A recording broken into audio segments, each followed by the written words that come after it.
Je pense que ce que j'essaye de faire le plus, c'est, d'aider les gens à être plus sereins et je le fais, moi je crois pas que tu puisses être serein sans comprendre le monde dans lequel tu vis. On va tous assez mal de manière générale, il y a énormément d'inégalités, enfin, on peut pas dire que la société dans laquelle on vit, elle est parfaite et de l'autre côté, il y a l'écologie qui est punitive, c'est pas vrai. La société dans laquelle on vit, elle est hyper punitive. Bien sûr qu'il faut de l'argent, tu vois? Tu t'es pas heureux quand tu es pauvre. Enfin, tu vois? Je connais trop bien la situation pour très bien pour savoir que, bien sûr que l'argent, participe au bonheur. Tu vois? Il y a que les gens riches qui disent que l'argent fait pas le bonheur. Enfin, moi, ce que je veux dire, en tout cas, c'est que c'est pas grave d'admettre que, bien sûr que tu es dans une culture patriarcale et que bien sûr que tu as des relents patriarcales ou que tu as des relents racistes. C'est OK, en fait. Moi, mon problème, c'est quand les gens me disent: «Mais non, pas du tout».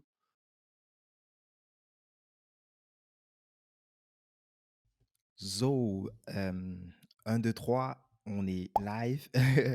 Bonjour tout le monde, je suis super, super content aujourd'hui. Je suis avec Grégory Pouy, le podcast host de Vlan et l'auteur du bouquin Insoutenable Paradis. Bienvenue, Greg. Bonjour, merci, bienvenue. Bienvenue. Bah non, c'est toi. Salut. J'ai tellement l'habitude de recevoir les gens que Alors, on inverse un petit peu les rôles, ça va être dur.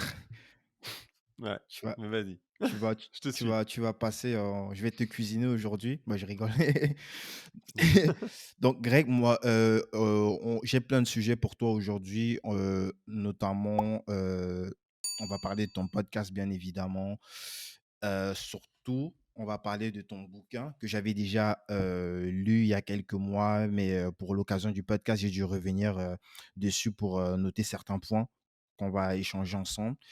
Mais avant de commencer, Greg, je te propose, si tu le veux bien, bah, de te présenter succinctement.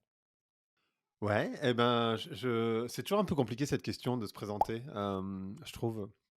Mais je m'appelle Grégory, tu l'as déjà dit. J'ai 45 ans, et je suis français et je suis un être humain, c'est pas mal. Je suis un mec. Donc j'ai un podcast, tu l'as dit, qui s'appelle Vlan et après, je sais pas, je pense que ce que j'essaye de faire le plus, c'est, d'aider les gens à être plus sereins et je le fais, moi je crois pas que tu puisses être serein sans comprendre le monde dans lequel tu vis. Donc en fait, j'essaye d'aider des personnes à mieux comprendre le monde dans lequel on vit et dans lequel on va évoluer pour être plus serein. En fait, avoir ce qu'on pourrait appeler cet optimisme, pardon, réaliste. Pas un optimisme béat qui fait que tout va aller bien, parce qu'en vrai, ça va pas aller bien, pas dans les prochaines années. Mais un optimisme réaliste en disant, bon, ça va être difficile, mais on va s'en sortir. Ce qui n'est pas du tout la même chose. Yes. Déjà, dit plein de choses. On va revenir sur chacun des points. Mais j'aimerais un petit peu avoir ton ressenti sur. J'ai vu que tu as fait aussi une version audio de ton bouquin. Et avec justement cette patte de podcasteur que tu as, comment est-ce que tu l'as vécu et c'est quoi la différence? Bon, j'ai pas écouté, hein, donc moi je préfère.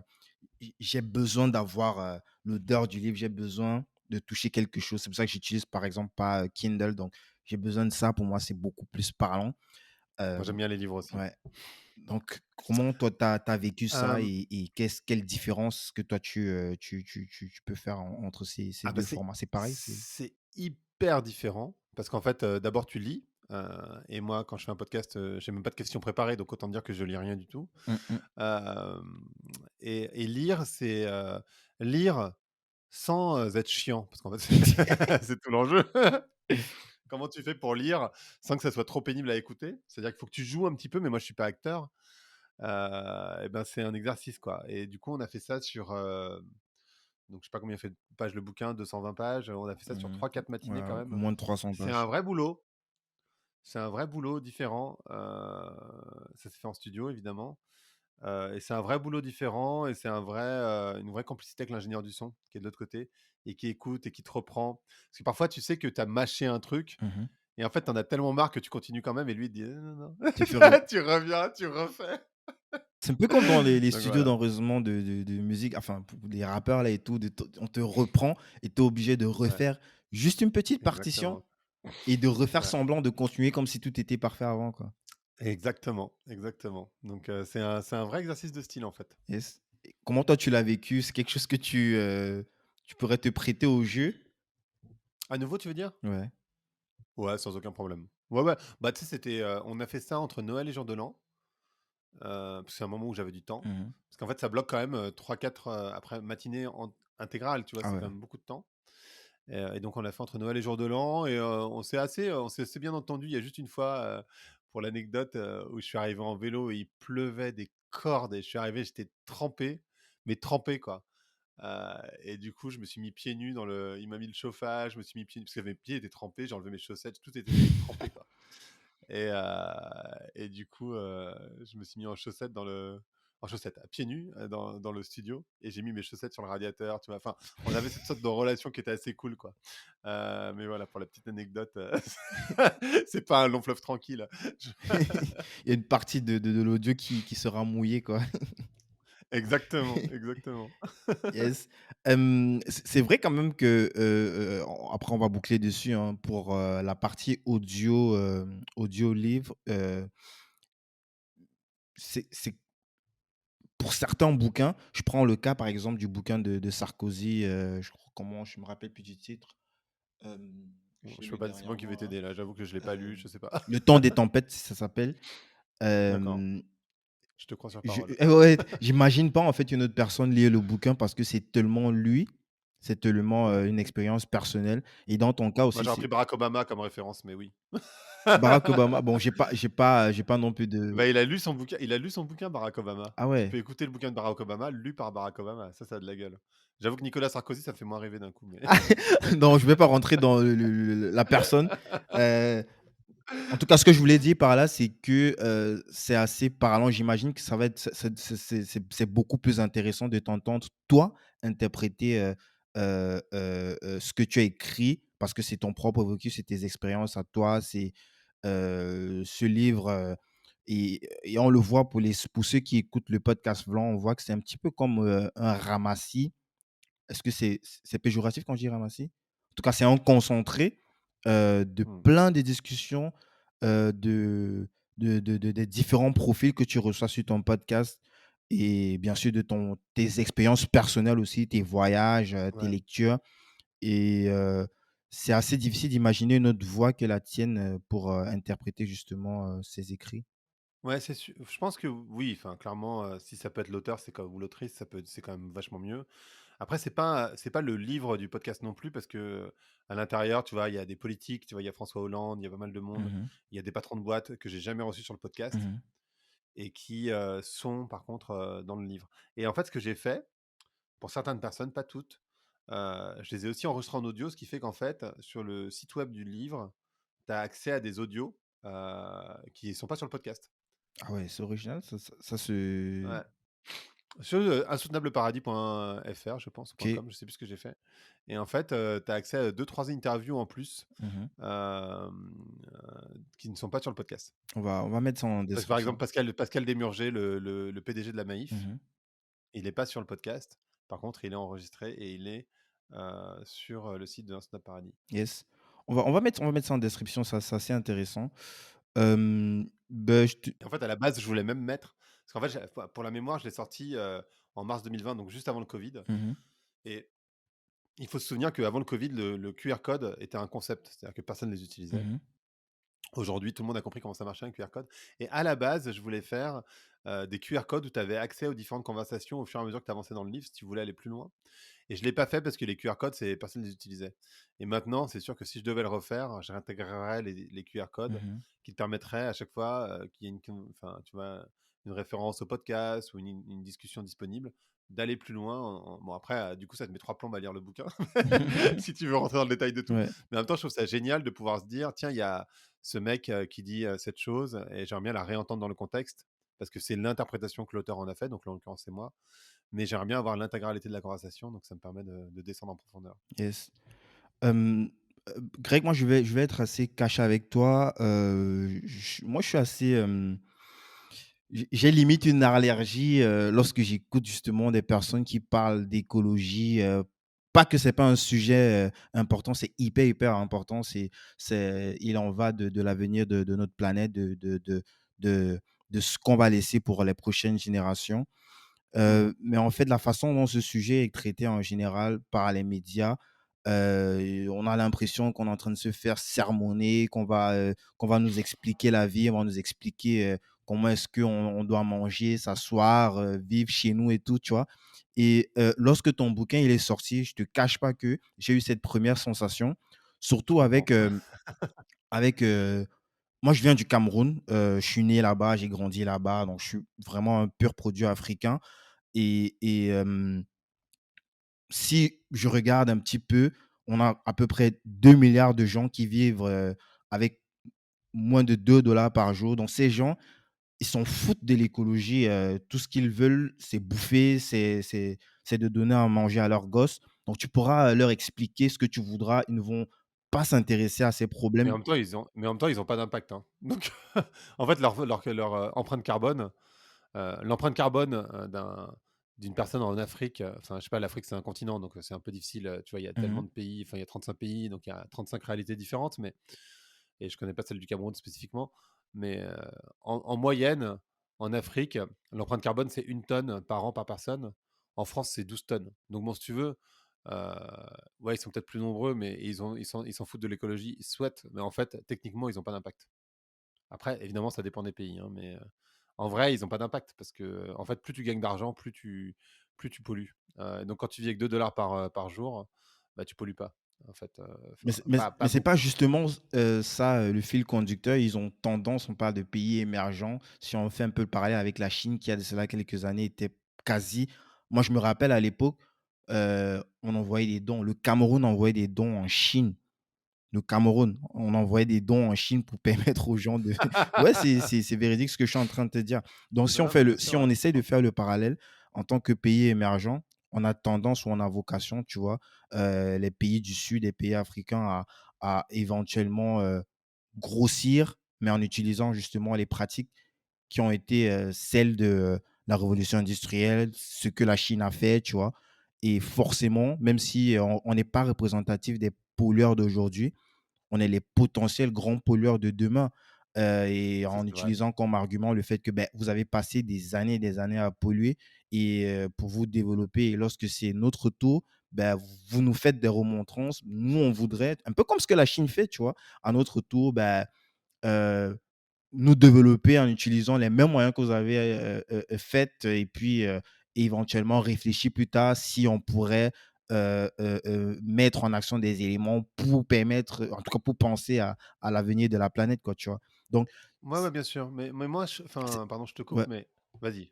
Ouais, ouais, donc, j'ai fait ce parallèle juste pour te dire, c'est le ressenti que moi j'avais. Mais maintenant, en rentrant dans ton bouquin, bah, ça m'a donné envie. En plus, ça se lit hyper. Enfin, c'est très accessible. C'est pas, ça reste intellectuel, mais c'est hyper Les gens vont te accessible. dire que je t'ai payé, Non, non, non, non.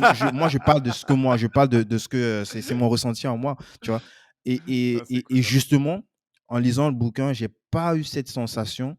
En tout cas, j'ai pas eu l'impression qu'on me donnait des leçons, tu vois. C'est ça que moi j'avais peur justement d'être dans cette position de oh, encore un autre donneur de leçons. Non.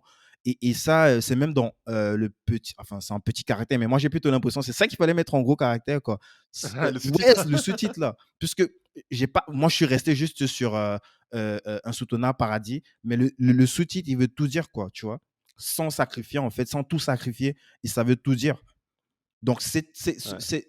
à la fin du bouquin, tu as envie bah, de participer, en fait, à ce changement et tu ne te sens pas obligé de le faire, tu vois. C'est ce que j'essaye Ouais, en fait, le truc, c'est que on parle beaucoup d'écologie punitive et donc c'est à ce à quoi tu fais référence, tu vois? On nous donne des leçons et cetera et cetera. Mais en fait, l'écologie punitive, elle ne serait que punitive, elle pourrait être punitive que si la société dans laquelle on vit, elle est parfaite. Mmh. Sauf que la société dans laquelle on vit, elle est absolument imparfaite. Je veux dire, les gens font des burn-out, ils se suicident, ils prennent des anxiolytiques, ils ont pas de temps pour voir leurs gosses, leurs femmes, leurs maris, pas le temps pour voir leurs potes. Hem, on va tous assez mal de manière générale. Il y a énormément d'inégalités. Enfin, on peut pas dire que la société dans laquelle on vit, elle est parfaite et de l'autre côté, il y a l'écologie qui est punitive. C'est pas vrai. La société dans laquelle on vit, elle est hyper punitive Et oui, l'écologie, dans une certaine mesure, et c'est à ça que j'allais rebondir, sur quoi j'allais rebondir quand tu parlais du continent africain et du développement. Oui, c'est vrai, l'écologie, elle peut sembler punitive, mais en fait, comme on est dans une société en fait, les gens, ils cherchent le bien-être. Mmh. Mais en fait, ce que la société actuelle nous donne, c'est du bien vivre. C'est-à-dire qu'on vit bien. C'est-à-dire que tu as à bouffer sur la table, enfin pour la majorité des gens en tout cas. Tu peux te chauffer, tu peux, voilà, tu es en sécurité, il y a pas de bombe qui tombe, tu vois? Il y a pas quelqu'un qui va te couper la tête, quand tu vas dans la rue, donc tu es dans le bien vivre. Mais le bien vivre, ça t'amène pas nécessairement le bien-être. Et en fait, ce que les gens ils veulent, c'est le bien-être. Et en fait, le bien-être, tu as pas besoin de tous bien vivre. En fait, on est dans une société où on est dans une sorte de surabondance de choses dont on n'a absolument pas besoin. Et quand tu parles du développement, tu vois, sur certains pays, africains, parce qu'il y a des pays africains qui sont plus développés que la France, Mmh. donc c'est c'est très relatif cette histoire d'Afrique. Ouais.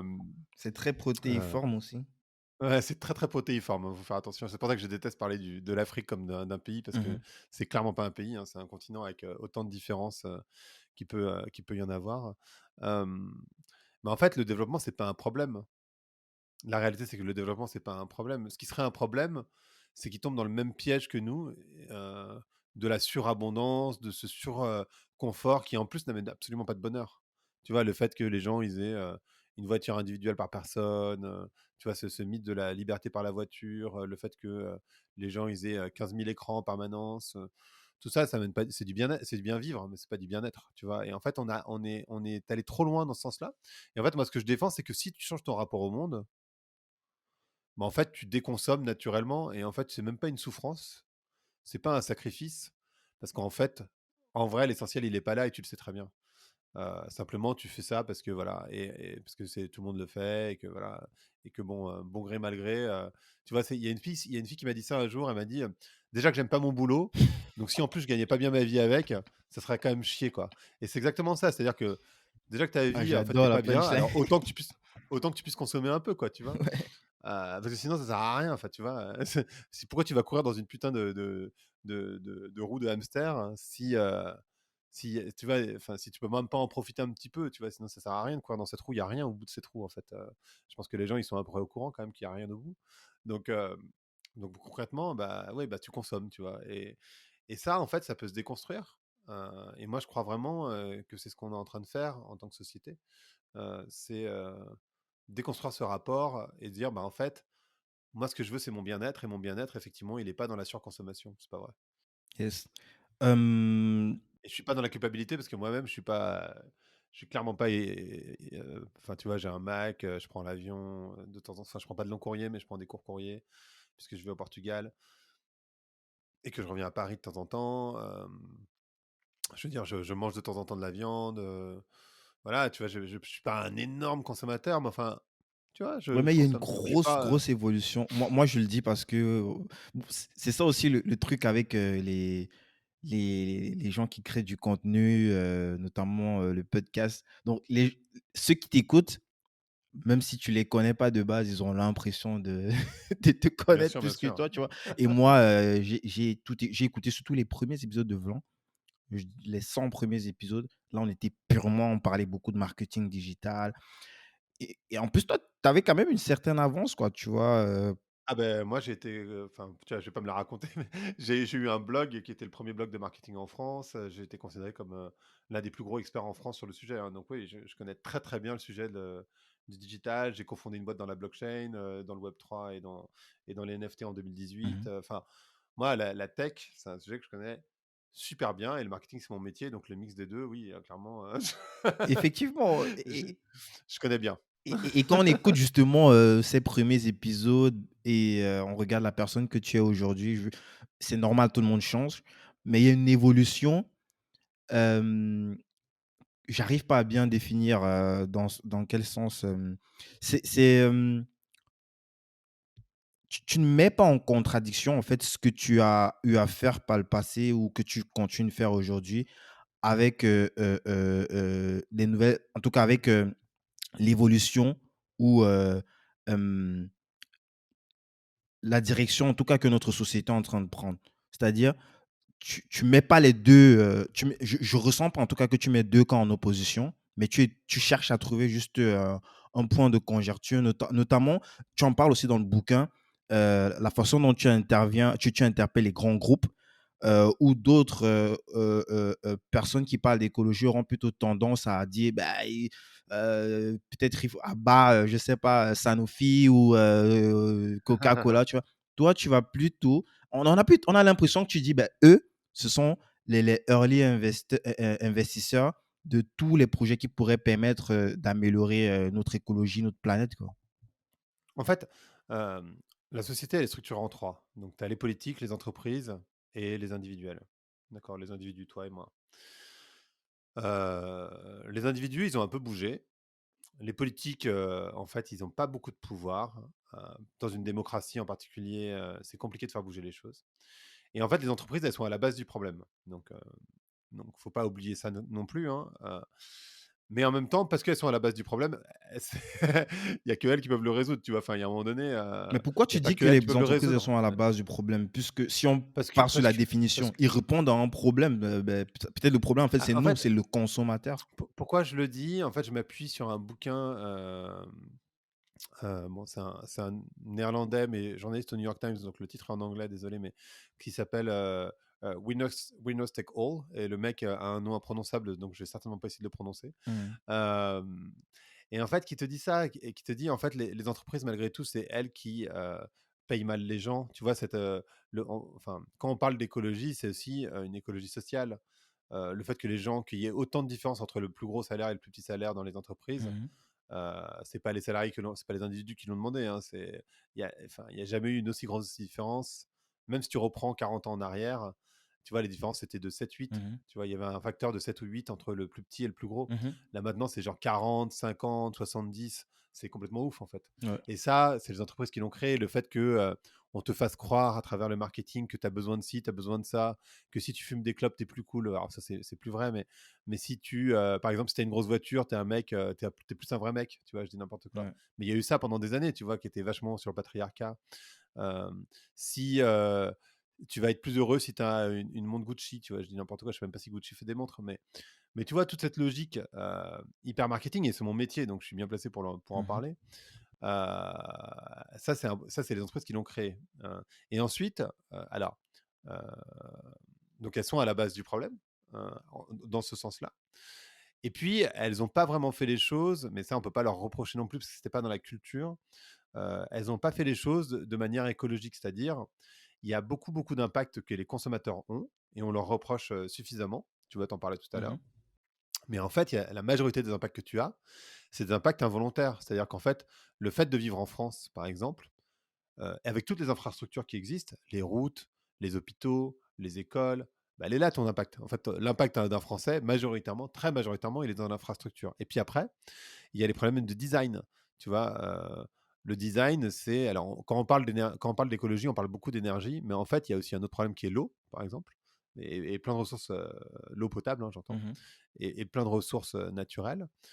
Les douches, elles ne sont pas prévues. Tu vois, maintenant, j'en parle dans le bouquin, je crois, mais euh, on a inventé une douche qui permet de recycler l'eau. Donc, en fait, l'eau, t'attends qu'elle soit chaude, donc elle tombe, tu la perds. Là, en fait, l'eau, elle tombe, qu'elle se soit sur toi ou pas sur toi, elle tombe, elle est recyclée dans le tube, elle est nettoyée de tes germes, au cas où tu as des maladies de peau, elle est réchauffée, elle est resservie. Ça te permet de faire 90% d'économie d'eau. Ça, c'est du design. Le fait que, j'en sais rien, quand tu fais une machine à laver, tu vois, le linge, la vaisselle, en fait, les deux machines, elles chauffent l'eau, tu vois, naturellement. Donc, c'est de l'eau froide qui rentre. Elle la réchauffe avec un procédé qui est assez à l'ancienne quand même, alors qu'en fait, tu as de l'eau chaude dans ton chauffe-eau, chez toi, déjà. On pourrait utiliser cette eau chaude, mais c'est pas prévu. En fait, il y a rien n'a été pensé pour limiter l'impact des gens. Et ça commence évidemment avec le fait que les bâtiments soient pas bien isolés et que du coup, il y a une énorme perdition une énorme perdition d'énergie. Donc, en fait, si tu veux, euh, c'est pour ça que je dis que les entreprises sont à la base du problème. Elles sont à la base du problème pour le côté social, la différence de salaire. Elles sont à la base du problème parce qu'on t'a vendu des trucs en te faisant croire que tu allais devenir une meilleure personne ou que tu serais plus toi-même, plus en équilibre, plus tout ce que tu veux en achetant tel truc ou tel truc. Euh, Enfin, tu vois, il y a vachement d'injonctions. Et puis après, elles sont à la base du problème aussi parce que les produits sont pas pensés pour limiter l'impact. Et après, on te reproche de les consommer. Tu vois? Donc d'un côté, on te dit, «Non mais prends le nouveau téléphone, l'appareil photo, il est tellement mieux, nananana». Après on te dit: «Ah ouais, mais attends, c'est pas bien d'apprendre un nouvel appareil, un nouveau téléphone, parce que tu as un énorme impact avec ton téléphone à la con». Et tu es là, tu fais: «Bah ouais, mais enfin, essaie de pas de me le vendre dans ce cas-là». Enfin, tu vois? Il y a un moment donné, Dichotomie, enfin, totale. tu peux pas reprocher aux gens de se faire avoir par le marketing. Tu vois? C'est impossible. Le marketing, on te met des millions d'euros et en fait, un truc qui est vachement important de comprendre, je vais parler d'un concept que les gens n'ont pas forcément en tête, mais c'est que attention, accroche-toi, mais c'est que tout est imaginaire. C'est-à-dire qu'en fait, heu, quand je dis ça, ça veut dire quoi? Ça veut dire que tout ce qu'on croit, toute notre réalité, on n'est pas dans Matrix, hein, mais elle est imaginaire. C'est-à-dire qu'en fait, toi, tu penses que, j'en sais rien, et c'est tout, en fait, on peut tout déconstruire, mais un couple, c'est bien à 2. Il faut avoir beaucoup d'argent pour réussir. Quelqu'un qui sait quoi le succès, tu vois? L'argent que tu as sur ton compte en banque, c'est une idée, tu vois? Enfin, c'est un concept, c'est un numéro, mais en fait, il y a rien, il y a pas d'or, il y a rien derrière. Enfin, tu vois? Et même l'or, qui a dit qu'un jour l'or ça avait une valeur? Tu vois? Enfin, en fait, tout est imaginaire. Et donc, qu'est-ce que c'est que le succès? Aujourd'hui, le succès, c'est l'accumulation, de biens, de pouvoir, d'argent, de temps. euh, et ça, c'est un imaginaire. En fait, on l'a créé ce truc. Et en fait, c'est pas vrai. Moi, je connais plein de gens qui ont plein d'argent, ils sont malheureux comme les pierres. Euh, donc, tu as du succès, oui, enfin, du succès financier, entre guillemets, mais ça te rend pas spécialement heureux. Donc, en fait, à partir du moment où tu commences à comprendre ça, tu peux te dire: «Ah ouais, mais en fait, je peux le déconstruire tout ça». Et finalement, en fait, ça marche pas très bien. Et du coup, tout ça, c'est des imaginaires qu'on t'a construits à travers. Comment ils arrivent, les imaginaires, dans ta tête? Les imaginaires, ils arrivent à travers les médias que tu consommes. Donc, les séries sur Netflix, les films, la musique, heu, les podcasts, les livres, mais aussi et majoritairement, très, très, très majoritairement, c'est un peu triste, mais c'est comme ça, à travers la pub. Parce qu'en fait, la majorité des contenus que tu consommes, c'est de la pub. Et donc en ça, les entreprises, elles sont hyper responsables aussi. Donc c'est pour ça qu'elles sont à la base du problème. C'est une longue réponse, mais c'était important de la faire. Yes. Greg, pourquoi en fait, qu'est-ce qui s'est passé? Pourquoi ce changement? Pourquoi est-ce que tu parles de ces sujets-là, aujourd'hui? Pourquoi? Qu'est-ce qui s'est passé dans ta tête? Ouais, je sais pas, on a l'impression que tu as, vécu un truc personnellement et peut-être la Non. question paraît bizarre pour les auditeurs, mais franchement, moi, j'ai appris plein de choses, hein, sur les hacks que tu partageais sur le marketing, sur le digital et tout. Et là, il y a un changement, je peux le dire drastique, tu vois? C'est plus pareil. Même le contenu, il a changé. Les profils, les gens qui interviennent dessus, Rien à voir, et ouais. on sent que tu prends beaucoup de hauteur parce qu'il y a des gens que tu invites, mais on sent que tu pourrais, dans la vraie c'est la vraie vie, Ouais, ouais, mais je comprends ce que ouais, tu veux mais dire. c'est et cette ouverture d'esprit à parler avec toutes les segments, que représente, notre société. Hem, Où est-ce que la bascule se fait? Ouais, je comprends ta question. On me l'a souvent posée. Il n'y a pas eu un événement, pour répondre à ta question. Hem, je crois qu'en fait, tu sais, moi, je viens d'une famille, très modeste et donc, dans une famille modeste où, je suis né dans une cité, enfin, en tout cas, j'ai été élevé dans une je suis pas né dans la cité, hein, je suis né à l'hôpital, mais j'ai été élevé, ouais, non, mais ça pourrait arriver aussi, mais en l'occurrence, non. Heu, mais j'ai été élevé dans une cité, personne dans ma famille a eu le bac, ni mon père, ma mère, mon frère, aucun oncle et tante, aucun grands-parents, enfin personne. Je suis métisse, comme tu peux le voir, et en fait, j'ai eu un peu de chance, j'ai rencontré des gens qui font que, il se trouve que moi j'ai fait des études et en fait quand je dis tout à l'heure: «Le succès, c'est l'accumulation», ben moi aussi j'étais dans cette logique. C'est-à-dire qu'en fait, pour comprendre comment fonctionne la roue du hamster, il faut être rentré dedans. Tu vois? Et bien sûr que j'ai couru comme tout le monde. J'ai couru comme tout le monde dans la putain de roue là, et donc je l'ai fait, hyper longtemps. Et puis en fait, je suis arrivé à un moment, de ma vie, donc 1 an après avoir créé le podcast, donc il a 5 ans maintenant, donc ça fait un petit moment que ça a bougé, mais où je me suis donné la permission de sortir de la roue et de me dire: «Mais en fait, c'est pas un peu bullshit?» En fait, juste, pour la petite histoire, le nom Vlan, heu, c'était pour claquer la porte au bullshit dans le marketing. C'est ça l'origine. Et en fait, je me suis dit: «Mais en fait, c'est pas juste le marketing qui est un peu bullshit dans l'absolu, quoi». Et je me suis donné en fait, j'ai toujours été intéressé par la sociologie, je suis quelqu'un d'extrêmement curieux, donc je suis très ouvert sur plein de choses. Et donc je me suis donné l'autorisation d'aller explorer les sujets qui m'intéressaient vraiment. Mais en faisant ça, et ça peut sembler un petit peu, voilà, Bah, en fait, Vlan, c'était aussi une manière pour moi de trouver des clients, tu vois, en marketing. Et quand je fais ça, quand je fais ce mouvement auquel tu fais référence et que je reçois plus du tout d'entreprise, bah, ça veut dire que je trouve plus de clients non plus. Et puis en plus, je décide d'arrêter de faire du marketing, donc ça veut dire que je gagne plus d'argent. Donc c'est une décision qui est pas légère en fait, en vrai. Justement. Et je l'ai fait, enfin je l'ai pas fait d'un coup, évidemment, il y a aucune décision qui est radicale. Même l'évolution de Vlan, en fait, ça a commencé à bouger à l'épisode 50, je crois, de mémoire. Donc, je sais pas, il faudrait calculer, ça fait 50 semaines, donc une année, quoi, en gros. Mmh. 51, on va dire, plus précisément. Et puis après, ça a bougé au fur et à mesure sur l'année qui suit. Et puis après, sur les 3 ans qui restent, ça a totalement bougé, quoi. Donc ça, déjà, ça s'est fait de manière progressive. Et puis moi aussi, professionnellement, j'ai pas tout quitté d'un coup. Tu vois, je me suis pas dit, allez, Balek, tout s'en va. Non, non, bah non, j'ai continué à faire du marketing tout en sachant et en essayant d'organiser le fait que j'allais arrêter de le faire, en fait. Mmh. Euh, et, et donc voilà, donc il n'y a pas un événement, c'est juste, je me suis dit, moi je réfléchis beaucoup à une question assez simple et assez complexe, qui est de quoi je vais être fier sur mon lit de mort. Tu sais, j'en parle de ça dans le livre et je me dis, bah, je peux pas être fier sur mon lit de mort d'avoir aidé des boîtes à avoir plus de followers sur Instagram. Je sais super bien le faire, hein. Mais tu vois, est-ce que je vais être fier d'avoir aidé cette marque à vendre plus de shampoings? Ou est-ce que je vais être fier sur mon lit de mort d'avoir aidé je sais pas qui à vendre je sais pas trop quoi? Bah non, tu vois? Enfin, pas vraiment. Tu vois? Après, je pourrais toujours me rassurer en me disant: «Bah oui, mais avec les gens qui étaient proches de moi, j'ai été gentil, non, non, non». Ouais, bien sûr. Mais il y a un moment donné, tu as besoin de t'aligner un tout petit peu quand même, en tout cas pour moi. Je reproche pas, tu vois, aux gens, ils font ce qu'ils veulent, mais moi, sur mon chemin, on va dire, j'ai eu besoin d'aligner un chouïa plus et donc de me dire: «Ben, en fait, ouais, le marketing, je fais, on est face à un énorme challenge en tant que société et mon métier participe au problème et pas à la solution. Et ça, pour moi, c'est pas gérable. OK. En gros, c'est ça. Maintenant, pourquoi est-ce que toi, tu as choisi, le canal du bouquin? Tu as déjà un podcast qui fonctionne plutôt bien, tu as plein de personnes qui t'écoutent. Éventuellement, sur ces sujets-là, tu touches beaucoup plus de monde enfin, c'est la sensation que j'ai, hein, qu'avec un bouquin où tu vas avoir quand même, tu auras que des initiés, tu vois? Même si ceux-là, ils sont beaucoup plus qualifiés parce que c'est les gens qui vont activement acheter ton bouquin pour, regarder le contenu. Ben eux, ils vont activement acheter ton bouquin, mais c'est pas, la même audience qui est drivée sur, au niveau de l'écoute de tes podcasts. Qu'est-ce qui t'a inci qu'est-ce qui t'a pourquoi est-ce que tu écris, ce bouquin?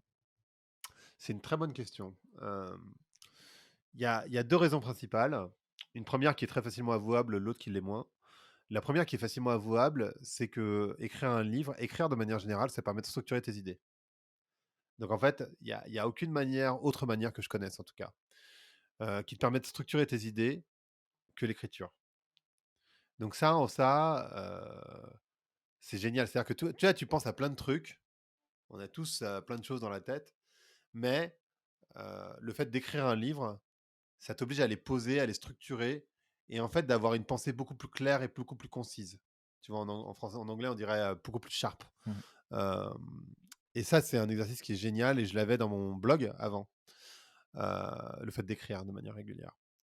Il y a une deuxième raison qui est moins avouable, mais que les gens peuvent comprendre, je crois, c'est que c'est hyper socialement intégrant. D'abord, il y a une sorte de kiff de se dire j'ai écrit un bouquin, tu vois. Ça, voilà. Franchement, hein, tu vois, c'est quand même un kiff, quoi. Enfin, je sais pas, moi, enfin, de là d'où je viens, en tout cas, enfin, tu vois, c'était pas prévu, en fait, on va dire. Et il y a un côté socialement intégrant, c'est-à-dire, en France, on aime bien les intellectuels. Et le fait d'avoir écrit un livre, ça te positionne. euh, et ça te rend beaucoup plus acceptable, entre guillemets. Donc, il y a aussi ce côté-là, Tu as gardé un pour être petit peu, sincère. cette patte, du marketing, on voit un peu. Ouais, ouais, ouais, non, mais oui, bah, non, mais en fait, disons que je suis pas con. Tu vois, en fait, je sais comment le monde fonctionne. Donc, je suis pas déconnecté du monde dans lequel je vis, en fait. Mmh. Donc, je comprends, même sur le podcast, je sais très bien ce qu'il faudrait que je fasse pour tripler mes audiences. Je le sais, tu vois, c'est mon Tu métier. peux me dire: «J'en ai Je sais pas. besoin, il faut que je triple mes audiences». Ah bah ouais, non, mais c'est hyper facile. Les gens, qu'est-ce qu'ils veulent? Ils veulent savoir comment tu peux gagner plus d'argent, comment tu peux avoir du succès, entre guillemets, mais à l'ancienne. Et le deuxième truc qu'ils veulent savoir, c'est comment ils peuvent aller mieux. Donc, le développement personnel et l'entrepreneuriat. Voilà, c'est ça que les gens ils veulent Mais savoir. ça, tu le fais Je le déjà un sais, peu avec les gens que tu je le invites? fais un peu, mais je le fais par stratégie. Mmh, C'est-à-dire qu'en fait, bon, je fais pas le succès, je fais que le développement personnel et je le fais, heu, parce que je sais que ça va attirer beaucoup plus de monde et que ça me permet ensuite de les emmener sur des sujets où ils seraient pas allés naturellement. Parce qu'en fait, je trouve qu'un podcast, c'est souvent les podcasts, c'est thématique. ouais. C'est-à-dire qu'en fait, ça traite un sujet. Par exemple, un truc genre les couilles sur la table, ça traite de la masculinité toxique, quoi, ou réinventer la masculinité. Mmh. Mais en fait, quand tu fais un podcast thématique, le truc, c'est que tu ne parles aux gens, enfin, tu ne parles qu'aux gens qui sont déjà convaincus. Ça n'a C'est aucun vrai. intérêt. Enfin, c'est pas que ça n'a aucun intérêt, ça donne des arguments, mais voilà. Tandis que moi, mon podcast, je vais te parler de développement personnel et puis le lendemain, je vais te parler de géopolitique. Et d'un coup, ça t'emmène ailleurs et tu l'avais pas vu venir. Ouais. Et moi, c'est ça que je kiffe en fait. C'est-à-dire que je prends des gens et je sais que je recrute comme ça, ou avec des noms, tu vois? Il y a les gens, ils aiment bien aussi les célébrités, tu Mmh. vois? J'en sais rien, si demain je recevais, en plus j'en connais plein, c'est ça le pire et je les reçois pas parce que ça n'a aucun intérêt pour moi. Mais si demain je recevais, tel acteur, telle actrice, tel, champion de foot, tel, je sais pas, chanteur, et j'ai accès, mais en fait, qu'est-ce que de quoi on va parler? Enfin, tu vois, pour mon podcast où moi j'essaie de comprendre comment la société évolue, de quoi on va parler? J'ai reçu Abdel Malik, mais Abdel Malik, il a plein de trucs à dire, tu vois? C'est hyper intéressant et c'est pas l'artiste le plus connu de la terre non plus. Et Ouais. il est génial Abdel, tu vois? Il est trop bien. Mais je l'ai reçu parce qu'il avait des trucs à dire. J'ai reçu Ina Modja parce que c'est une très bonne copine et qu'elle a des trucs à dire. Mais généralement, je reçois pas beaucoup de célébrités, alors qu'en fait ça marche bien et je le sais. Je reçois pas beaucoup, enfin, le développement personnel, c'est pas le centre de mon podcast, clairement pas. Et le succès, je le traite pas. Enfin, le succès à l'ancienne, donc comment gagner plus de thunes, et cetera. Je sais que les gens, ils veulent ça et je le traite pas parce que moi, je pense que c'est une connerie et tu vois, justement, c'est ce que j'explique dans le livre, c'est qu'en fait, ça va nulle part et moi, comme je viens du web, donc je pense que tout le monde l'a compris, je connais énormément d'entrepreneurs, donc beaucoup de millionnaires et en fait, je vois bien ce que c'est leur vie, tu vois, au quotidien et leur vie, elle a rien à envier à la tienne. Rien, en fait. Enfin, c'est-à-dire que oui, ils ont plus d'argent. Alors bien sûr, tu peux dire: «Ouais, mais ils sont plus libres, ils sont mais en fait, c'est pas si simple. Tu vois, je discutais encore ce week-end avec un mec justement qui est un Américain qui a vendu, je sais pas, pour 150 millions d'euros, je crois, 150 millions de dollars, mais enfin bon, à ce stade-là, on compte plus si c'est dollars ou euros et en fait, il était là et en fait, il me dit: «Bah, je prends une année parce que je sais pas trop ce que je veux faire». «Qu'est-ce que tu vas dire dans les dîners le soir? Tu fais quoi?» «Bah, j'ai beaucoup d'argent, je fais rien». Bah non, tu peux pas dire ça en fait. Faut bien que tu fasses un truc. Donc en fait, tu t'arrêtes pas de travailler. Ton argent, tu vas pas le garder sur un compte en banque, faut bien que tu l'investisses. Donc tu prends des risques, ça se trouve, tu vas tout perdre. Enfin, tu vois, en fait, et puis en fait, la vie au quotidien, tes histoires d'amour, l'histoire avec ta famille, je sais pas, tes conneries avec ton appart, bah, c'est la même chose. En fait, c'est les mêmes problèmes. Alors effectivement, tu peux partir en vacances plus loin. Effectivement, tu peux t'acheter, j'en sais rien, une voiture qui va plus vite. Mais en fait, à la fin, c'est une voiture. Une fois que tu es derrière enfin, une fois que tu es au volant, ça reste une voiture. Quand il y a des bouchons, bah, tu es dans les bouchons comme tout le monde. Et tu pas plus heureux dans une Ferrari que dans une Twingo. Ça dépend avec qui tu es, en fait. Et en fait, tu te rends compte que. Enfin, moi, ce dont je me suis rendu compte, c'est que bien sûr qu'il faut de l'argent, tu vois. Tu t'es pas heureux quand tu es pauvre. Enfin, tu vois, je connais trop bien la situation pour très bien pour savoir que, bien sûr, que l'argent participe au bonheur. Tu vois, il y a que les gens riches qui disent que l'argent fait pas le bonheur. Mais il y a un moment donné, effectivement, ça s'arrête.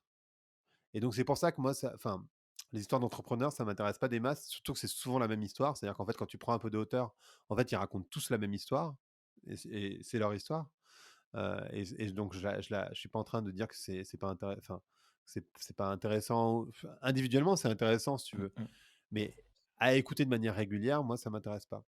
Et je sais pourtant que les gens, ils adorent ça parce qu'en fait, ils veulent la même chose, ils veulent réussir. Tu vois, il y a quand même cette fascination pour le succès financier. Et il y a la fascination pour le succès social, donc les célébrités.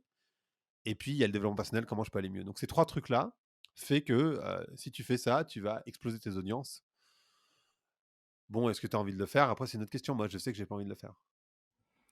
C'est intéressant, le point que tu as abordé, sur le fait d'attirer les gens avec une typologie de sujet pour leur permettre de rentrer en profondeur sur, un autre sujet de fond. Ça, moi, je l'ai vécu, plusieurs fois. Bon, moi, j'ai écouté plein d'épisodes dans ce différents, je sais pas, j'imagine certaines personnes, ils ont vécu ça pareil. Il y a effectivement des sujets sur lesquels, je pense pas que je serais allé de moi-même comme ça creuser, tu vois? Tu as des invités comme, la meuf là, les trucs, c'est quoi? Je m'emballe le clitoris, un truc comme ça. Je vois le clito, ouais. C'est de prime abord, je serais pas allé regarder des trucs comme ça, mais Tu sais, moi, j'ai même si ça fait quand même, ça fait presque 8 ans, 9 ans que je vis, en Allemagne, enfin en Occident en général, donc je me suis acclimaté, peu à peu à la culture d'ici.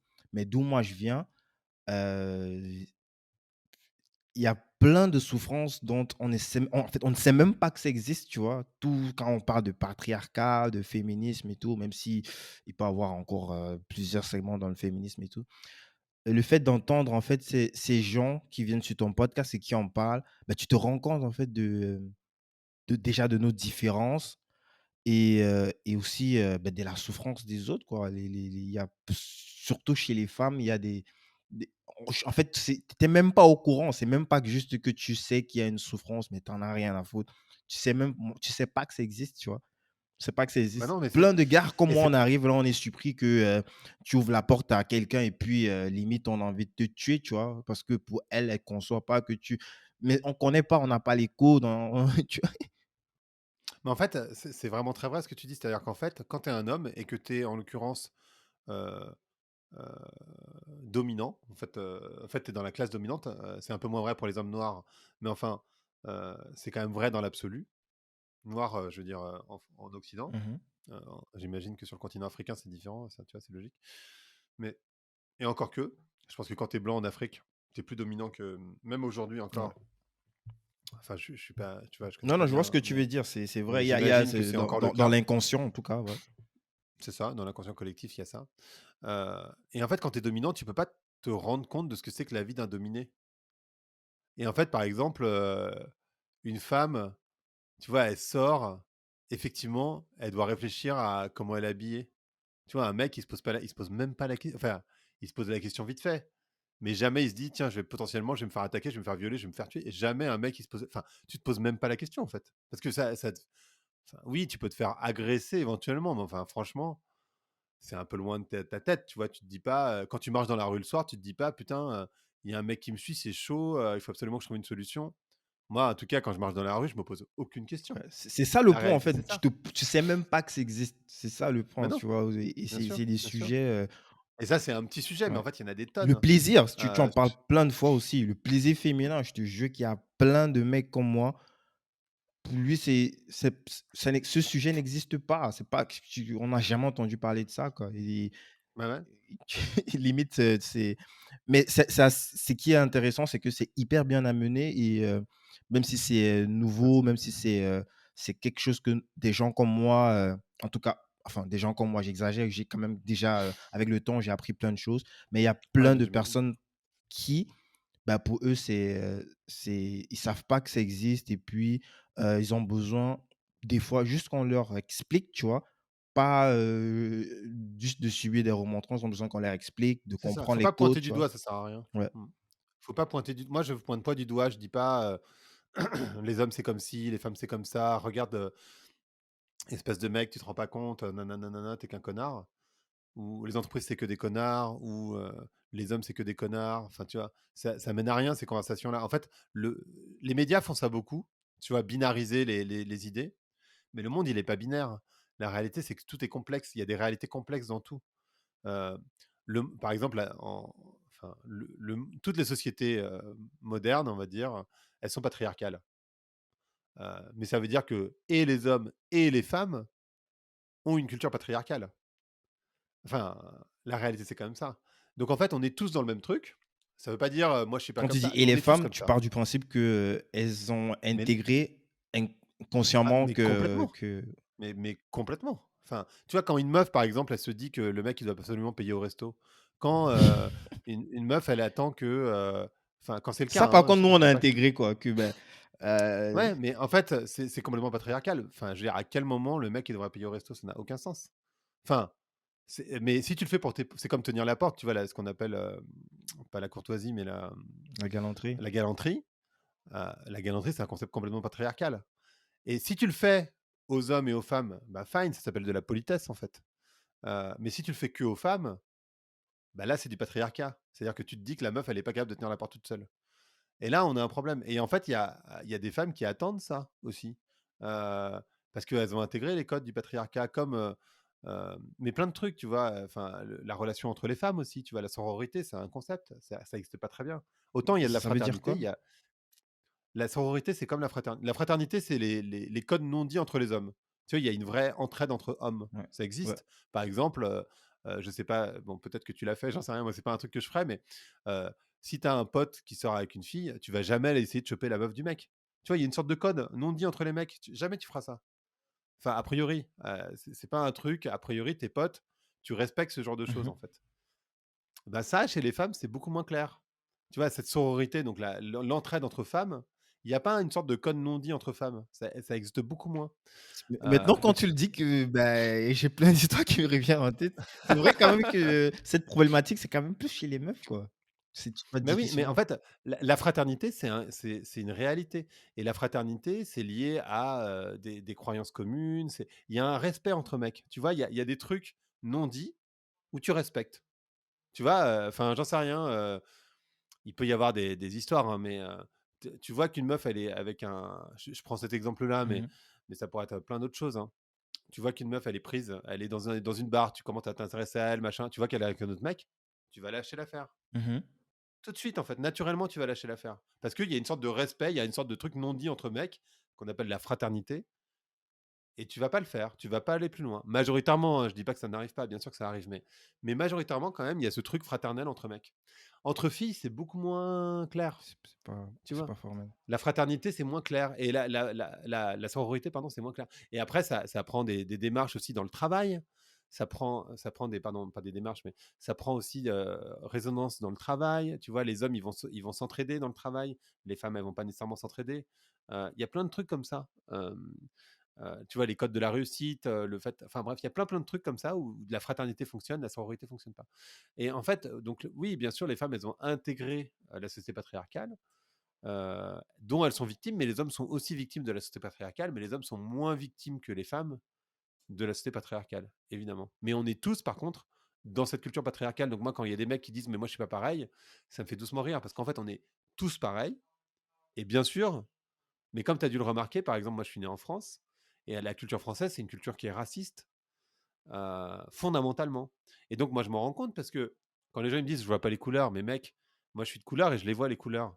Comment toi, qui n'es pas de couleur, tu les vois pas? Enfin, pas de couleur. Quand tu es blanc, me dis pas que tu vois pas les couleurs, c'est impossible. Même moi, je me rends compte que j'ai des relents racistes de temps en temps. Me dis pas que toi, t'as pas de relents racistes, c'est impossible. Enfin, tu vois, sois juste honnête avec toi-même aussi à un moment donné. En fait, la culture, c'est hyper puissant. En fait, tu vois, c'est profondément ancré dans ta personne et c'est pas grave parce que après, ça prend. En fait, tout l'enjeu, c'est comment tu réduis le temps où tu te rends compte de ta connerie. Euh, mais en fait, il faut le réduire ce temps. Tu vois, le racisme, ça serait où tu vois euh, euh, deux personnes, donc un blanc, un noir arriver à l'hôpital. Tu vas partir du principe que le médecin, c'est le blanc. Alors qu'en fait, non. Tu vois, ça, c'est du racisme. Et c'est pas grave. C'est juste intéressant de se rendre compte de ça. Et quand tu vois une femme, un homme, tu vas considérer que le boss, c'est le mec. Eh ben non, pas nécessairement en fait. Tu vois? Et ça c'est du sexisme. Mais c'est pas grave. L'important c'est de dire: «Ah ouais, effectivement, j'ai des petits relents patriarcaux, mais je m'en rends compte rapidement et ça me choque pas». Tu vois? En fait, enfin moi ce que je veux dire en tout cas, c'est que c'est pas grave d'admettre que, bien sûr que tu es dans une culture patriarcale et que bien sûr que tu as des relents patriarcales ou que tu as des relents racistes. C'est OK en fait. Moi, mon problème, c'est quand les gens me disent: «Mais non, pas du tout». Moi, je suis pas du tout raciste, ou je suis pas du tout, sexiste. Bah, bien sûr que si, en fait. Tu vois, on est tous sexistes et on est tous racistes, plus ou moins.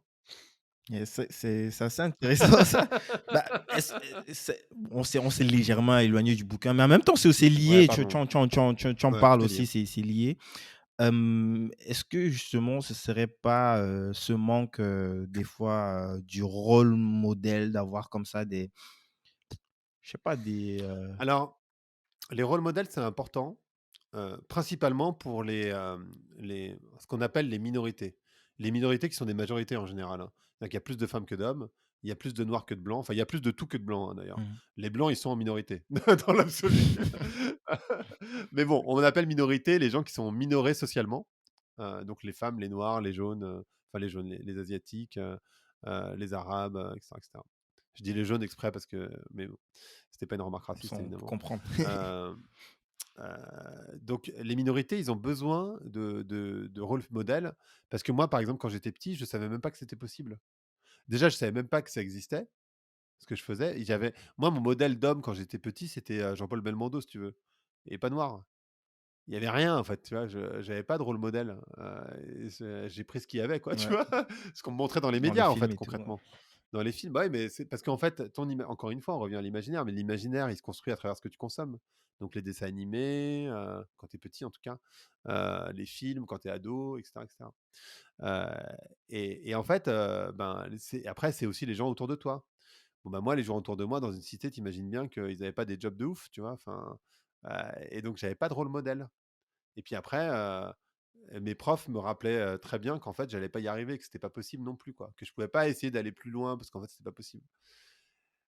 Et donc oui, les rôles modèles, c'est vachement important parce que ça te permet de te dire: «Bah, en fait, si, c'est possible». Un noir, il fait pas que du sport ou il est pas que chanteur de rap, quoi. Yes. Tu vois? Il peut faire d'autres choses. J'en Heu, parle un petit peu aussi avec, Anthony Bourbon de ce sujet-là et moi, ce qui me fait peur justement, c'est, lorsqu'il faut rajouter, en fait, des quotas. Je sais pas c'est où se situe, les quotas. la En li fait, les moi, ça me fait quotas toujours à chaque fois peur. Je me dis: «Bah, si, on a besoin d'avoir, juste les meilleurs, bah, au fond, on s'en fout que ce soit un garçon, une fille, un noir, un arabe». Même si je reste conscient qu'il faut travailler dès la base, le fait de potentiellement avoir euh, des représentations de chaque segment pour créer des rôles modèles. Et j'arrive pas, j'ai pas la réponse, hein, mais ben, moi, je vais te donner mon avis, en tout cas, là-dessus. C'est que, évidemment, tu as raison. Je pense que n'importe qui te dira que, évidemment, tu as raison, mais plusieurs choses.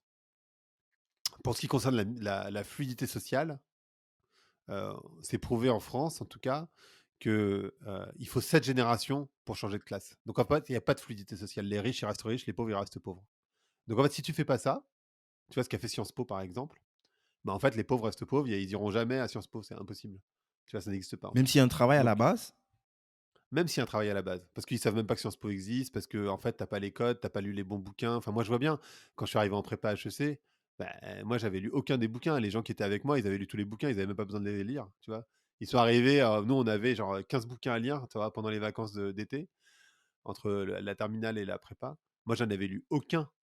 Bah, mes potes, ils avaient tout lu avant, en fait. Parce qu'en fait, c'est leur culture, la famille, les bouquins, ils étaient dans la maison, voilà. Enfin, t'es pas égal, c'est pas vrai de dire que t'es égal.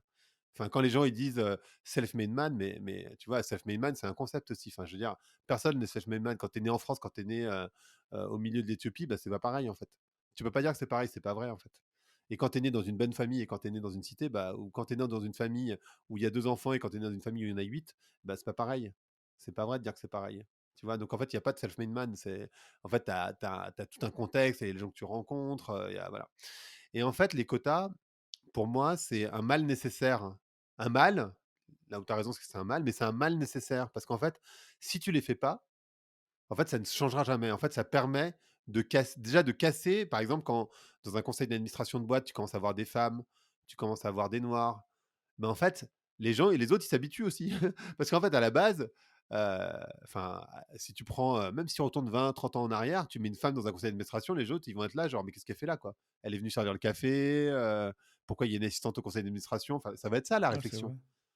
tu vois? Et si tu casses pas ce truc, mais en fait, les hommes blancs, donc les dominants, euh, ils vont jamais se poser la question, en fait. Ils vont même pas se rendre compte parce qu'ils sont entre eux. Donc, quand tu parlais tout à l'heure de toi-même par rapport aux femmes, tu peux pas te rendre compte que tu es dominant parce qu'en fait, c'est ta position. Tu vois, tu réfléchis pas sur ta position de dominant, c'est impossible parce que tu n'en souffres pas de ta position de dominant. Donc, tu peux pas c'est compliqué de la remettre en question, ta position de dominant.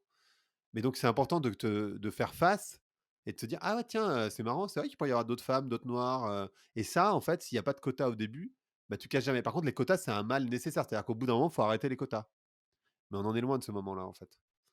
Parce qu'on n'est pas du tout équilibré encore. Ou- Il y a trop de racisme et il y a trop de sexisme dans la société encore pour arrêter ça.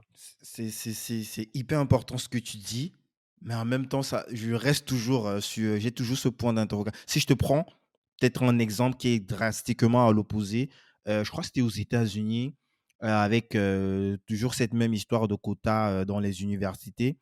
plein de familles parce que généralement, apparemment, les Asiatiques, les Chinois et les Japonais, ils sont hyper, hyper performants dans ces grandes universités, surtout les trucs scientifiques.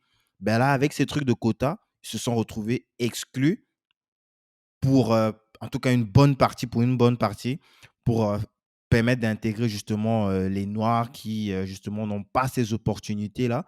Mais au fond, à la fin, le «perdant» entre guillemets, bah, c'est, l'établissement qui essaye d'avoir les meilleurs. Je dis pas que, les ceux qu'on a fait entrer par le biais des par le canal de ces quotas, ils sont pas bons, mais est-ce que, l'objectif de base, ce n'est plus, c'est plus ça quoi, puisqu'on essaye d'avoir les meilleurs pour pouvoir, continuer de driver, je sais pas, soit l'université, soit le pays pour garder cette le pole position par rapport, Ouais. Mais en fait, alors d'abord, tu as des gens très intelligents, de toutes les couleurs. ouais, Ça, j'ai c'est le ah, premier tu truc vois, tellement c'est ou de tous difficile, les je sais même genres. pas comment on dit les choses sans être Non, mais en sans fait sortir un si, petit si, peu mais de je vois très bien ce que tu veux dire, je pense que tout le monde comprend. Mais, la réalité, c'est que c'est le job de l'université de rendre ces gens-là meilleurs. C'est leur job, en fait. Donc tu prends quelqu'un, il y a pas quelqu'un qui naît avec un talent incroyable et qui est super bon à la naissance, c'est pas vrai. Il est bon parce que, heu, il a enfin moi, par exemple, parce que mes parents, ils ont pas eu la culture, d'aller au musée, ben, moi, j'allais pas au musée quand j'étais petit, c'est pas enfin et en fait, c'est une culture que j'ai dû apprendre au fur et à mesure. Heu, Quand tu es petit, que tu as l'habitude d'aller dans les musées, qu'on t'apprend ce que c'est que le beau, qu'on te je sais pas, que tu as des bouquins disponibles à la maison, que c'est calme, que tu peux le lire, que tu as pas nécessairement une télé qui t'abrutit, enfin qui t'abrutit plus ou moins là, d'ailleurs, ça ça va dépend. trop loin là. Ça dépend comment tu la consommes. Non, mais ça dépend ce que tu consommes et combien tu la consommes. Mais tu vois, tu imagines bien une femme, seule avec un enfant en bas âge, qui est fatiguée parce que je sais pas, elle est infirmière. Bah, en fait, quand l'enfant il pleure, elle a pas la patience, elle est crevée, elle va le mettre devant une émission de télé à la con parce qu'en fait, pour elle, enfin, c'est trop dur en fait. Et ben, des gens riches, ils ont pas ce problème parce qu'ils ont des gens qui s'occupent des enfants. Donc quand ils arrivent, même s'ils sont fatigués parce qu'ils ont travaillé, ils ont de l'énergie à leur donner parce qu'en fait, ils ont quelqu'un qui les a calmés, tu vois, qui a passé du temps avec Nourri. eux, nanana. Et en fait, du coup, ben, alors bien sûr, ils sont meilleurs à la fin. Bah, tu m'étonnes. Tu vois, c'est comme enfin, tu vois, c'est logique. Donc c'est pour ça que je te dis, enfin, quand tu fais les quotas, euh, les Asiatiques, c'est vrai qu'ils ont une culture un peu particulière de performance. En fait, c'est ça l'histoire, mais c'est culturellement. Donc, il y a vraiment de l'incentive culturellement chez les Asiatiques. C'est une généralité, donc c'est forcément faux, mais il y a quand même cette culture-là, tu vois, d'être le premier de la classe. Euh, mais chez les Noirs, il y a des gens hyper intelligents, mais il faut leur donner la chance. Et ils peuvent devenir les meilleurs si tu les formes à l'être. Mais simplement, tu peux pas dire que parce qu'ils n'ont pas eu la chance au début, eh ben, on va continuer à pas leur donner la chance. Tu vois, c'est horrible, Mmh mh. de se dire: «Bah, en fait, ils sont noirs, donc bah, du coup, bah, on va les laisser dans leur pauvreté, en fait», tu vois? Mais C'est même pas qu'ils sont bêtes par design, tu vois? C'est même pas qu'ils sont bêtes par naissance, mais comme ils ont été et encore, il y en a qui le pensent, tu vois? Qui pensent que, parce que, il croit qu'il y faut a une faire vachement corrélation attention. avec la race en fait, entre, Non, c'est pas tant ça, mais tu sais, il y a beaucoup, en tout cas, en particulier dans la psychologie positive, cette logique, détermination, c'est-à-dire en fait, parce que, dans ta famille, il y a eu ça, il y a eu des traumas, alors toi, tu dépends de ces oh, je traumas et déteste ça. nanana. Et en fait, bah, parce que tu es fils d'esclave, alors tu as des traumas, nanana. Ça peut tourner de manière positive, de dire: «Bah, ouais, je comprends, ce que tu vis, c'est difficile parce qu'en fait, comme tu es fils d'esclave, enfin ou descendant d'esclave d'une manière d'une autre», ce qui est mon cas, tu vois? Ce qui est sans doute le tien aussi, j'en sais rien. Mais en tout cas, moi, c'est clairement mon cas parce que ma mère, elle est née en Martinique, donc clairement des esclaves. Bon, ben, ouais, c'est sûr qu'il y a un traumatisme familial, c'est vrai, mais ça me détermine pas. Et en fait, ça serait hyper dangereux de dire que ça me détermine parce que si ça me détermine, ça veut dire C'est que c'est que chaud là. et Tes c'est enfants, ça tes frères, tout le ça monde. non, mais c'est pire que ça veut dire que, et les racistes s'en servent beaucoup, ça veut dire que j'ai de la haine en moi et qu'en fait, potentiellement, je peux être dangereux parce que j'ai de la haine, parce que je suis un descendant d'esclaves. Et là, ça, en fait, ça peut être tourné de manière positive en disant bah ouais, je comprends que ce soit difficile pour toi parce que en fait, tu es descendant d'esclaves. Comme ça peut être tourné à l'inverse, bah ouais, mais tu es descendant d'esclaves, donc tu as de la haine. Donc en fait, tu vois ce que je Ouais. veux dire? Comme quand on dit les noirs ils courent plus vite que les blancs, tu vois? Bah non, enfin, tu vois, c'est pas vrai, il y a pas de différence physiologique, il y a rien. C'est juste que, bah, oui, quand tu as rien à faire, qu'il y a pas d'autre courir, ben, tu fais que tu cours, donc tu deviens meilleur. Bah, toi C'est mais toi, tu sais non, mais où c'est tu aussi sais con où que on ça, peut mettre quoi. le curseur? Est-ce qu'on met, je sais pas, une sorte de barème, ben, lorsqu'on aura essayé d'équilibrer, par exemple, à l'Assemblée nationale, par exemple, 50 de femmes, 50 Ouais. parce que tu conviens avec moi que si ça Non, en fait, continue, c'est il y a un moment où on risque de réinverser les choses et de tomber, en fait, sur la même situation qu'on déplorait ou qu'on condamnait avant, quoi, ouais, tu vois? je comprends. On en est extrêmement loin de cette situation. Clairement. Et pour les noirs, et pour les femmes, et pour les asiatiques, et pour toutes les minorités que tu peux imaginer, les handicapés, les homosexuels, tout ce que tu veux. On en est hyper, hyper, hyper loin. Et quand tu vois qu'aux États-Unis, on est en train d'interdire l'avortement, en fait, c'est un équilibre qui est hyper. Enfin, c'est hyper marrant quand tu vois, il y a eu les élections en France, et les gens disant ouais, mais si c'est Marine Le Pen, c'est pas grave. De toute façon, ça se trouve, faudra qu'on y passe. Et de toute façon, qu'est-ce qu'elle peut changer en vrai? Et tu vois, ils envisagent même pas que des droits qui nous semblent aussi fondamentaux que l'avortement peuvent être remis en question. Et là, c'est ce qui est en train de se passer aux États-Unis. C'est pas un truc de ouf. C'est-à-dire qu'en fait, même un droit fondamental, tu vois, qui est la liberté d'une femme de faire ce qu'elle veut avec son corps. Parce qu'un homme, enfin, tu vois, on parlait tout à l'heure des trucs auxquels tu te poses pas avec. Jamais on te dirait, attends, mec, mais t'as pas le droit d'avoir une barbe en fait. Non, mais là, moi, je t'interdis d'avoir une C'est barbe. chaud. Tu fais pas ce que tu veux. T'as cru que tu faisais ce que tu veux avec ton corps, mais pas du tout en fait. Tu fais pas ce que tu veux avec ton corps. T'as pas le droit d'avoir de barbe. Tu enlèves cette barbe. Attends, mais et encore, tu vois, une barbe, c'est rien. Mais on va te dire, en fait, là, je te donne un truc, t'as pas le choix, tu vas t'en prendre pour 20 ou 40 ans. Parce qu'en fait, c'est ça, avoir un enfant. Et encore 40 ans, tu vois, c'est faible. Ça dépend à quel âge tu as. Parce que l'avortement, c'est ça. Si on t'interdit l'avortement, ça veut dire que tu te prends un truc que t'as pas choisi, ça se trouve, tu t'es fait violer, ça se trouve, c'est un mec de passage, ça se trouve, peu importe. Putain, tu te prends un truc pour 40, 50, 60 ans de ta vie, quoi. T'as rien demandé à personne. Les meufs, elles ont le droit de faire ce qu'elles veulent avec leur corps. Enfin, tu vois, à quel moment il y a des mecs qui vont dire non, non, tu fais pas ce que tu veux. Enfin, tu vois, c'est quand même ouf. Et ça, c'est remis en question aux États-Unis. Et en France, ça peut être remis en question demain, clairement. Et donc, quand tu parles, on va inverser, si tu veux, cet inversement, il est tellement loin. Parce qu'en fait, enfin, on parle, enfin, en fait, quand toi et moi, on sera morts, on n'y sera toujours pas. Et même dans 5 ou 6 générations, on n'y sera pas. Parce qu'en fait, le truc, c'est que euh, je sais Est-ce que c'est pas, pour autant que c'est c'est pas deux. un sujet? Peut-être Ah bah si, j'extrapole, mais ça. je Non, pour moi, c'est pas un sujet parce qu'en fait, on est sur une culture qui a. C'est date d'avant Jésus-Christ, hein, ça date. Enfin, c'est même. En fait, ça date de l'agriculture. Donc, ça fait 10 000 ans, à peu près, en gros, qu'on est dans une société patriarcale. Tu as 10 000 ans d'histoire. Ça fait depuis, en gros, les années 50, qu'on essaye de rebalancer. Donc, tu es en train de comparer 10 000 ans d'histoire avec 80 ans. Bon, ben, peut-être dans 10 000 ans, tu vois, ils vont se éventuellement, démerder. on pourra, on pourra se poser la question.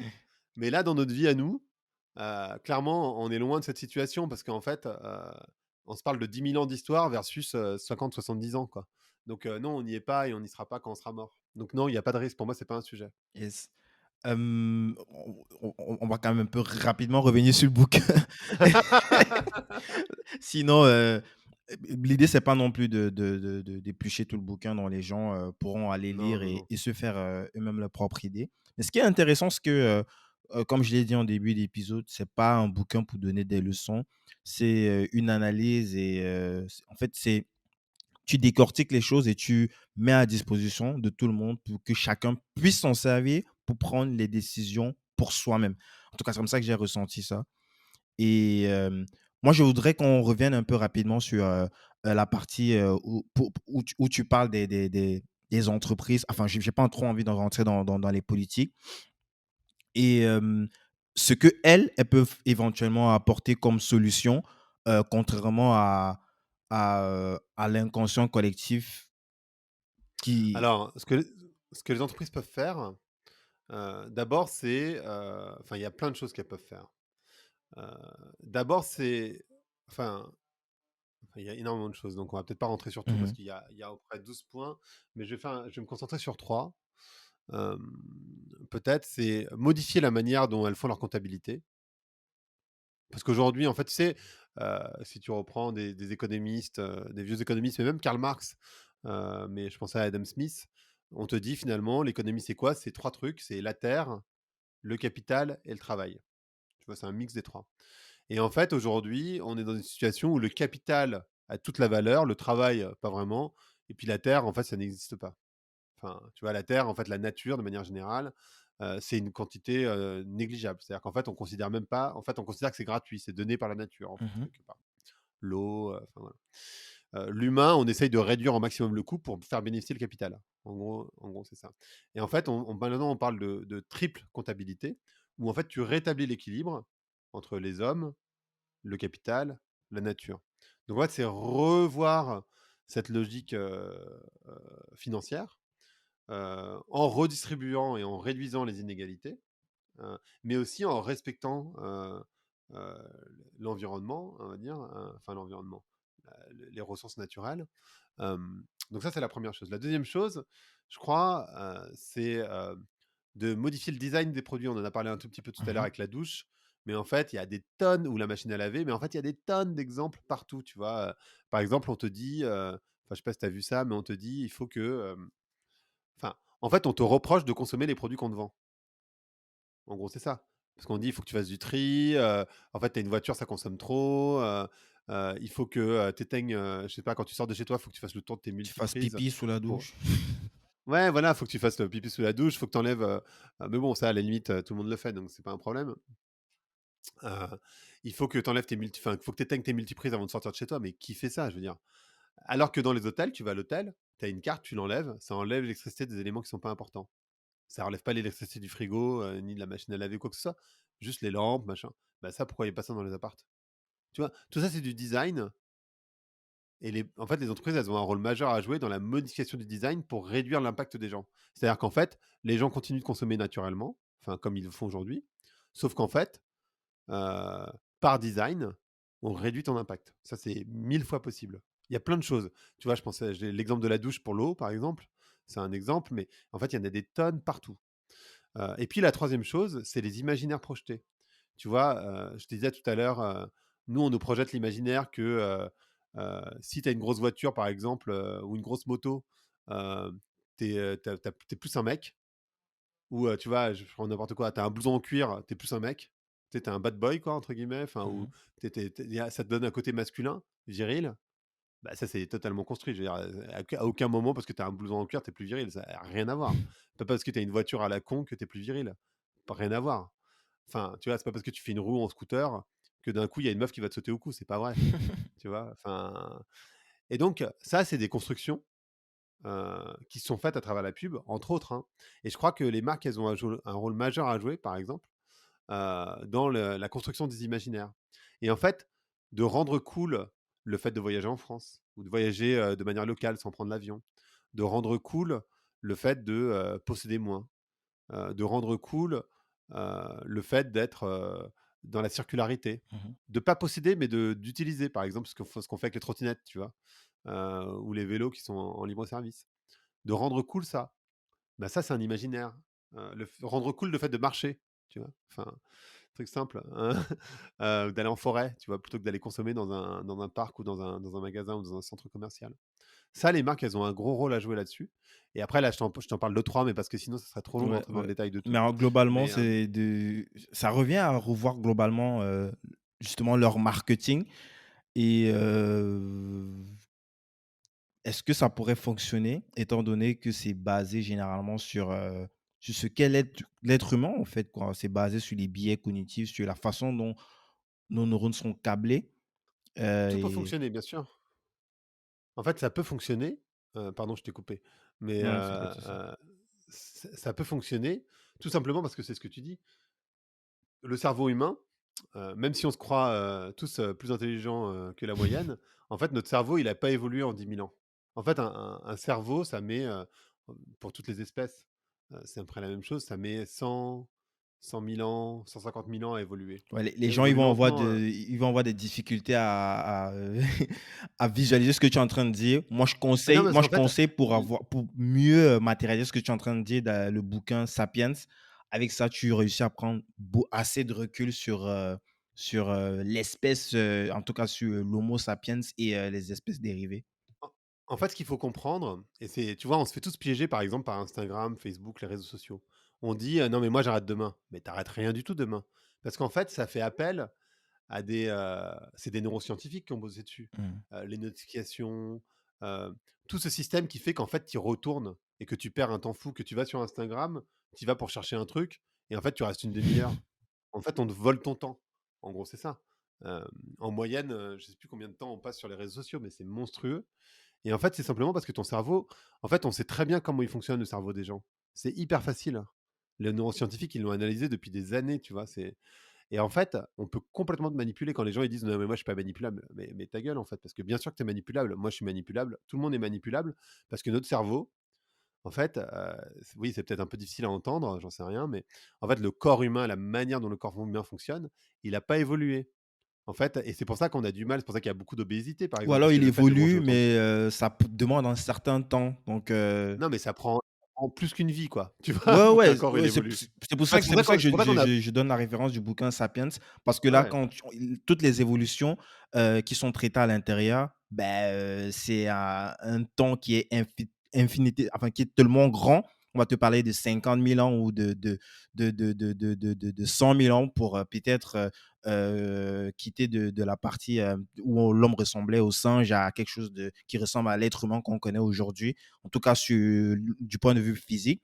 Et maintenant, au niveau du cerveau aussi, c'est des points qui sont traités. Là, tu peux mieux visualiser ce que tu es en train d'expliquer. exactement, exactement, exactement. Et c'est important de le comprendre, tu vois, pourquoi il y a de l'obésité, parce qu'en fait, on n'a jamais bouffé autant de sucre. Le sucre, c'est apparu au 16e, 16e, 17e siècle. Mmh.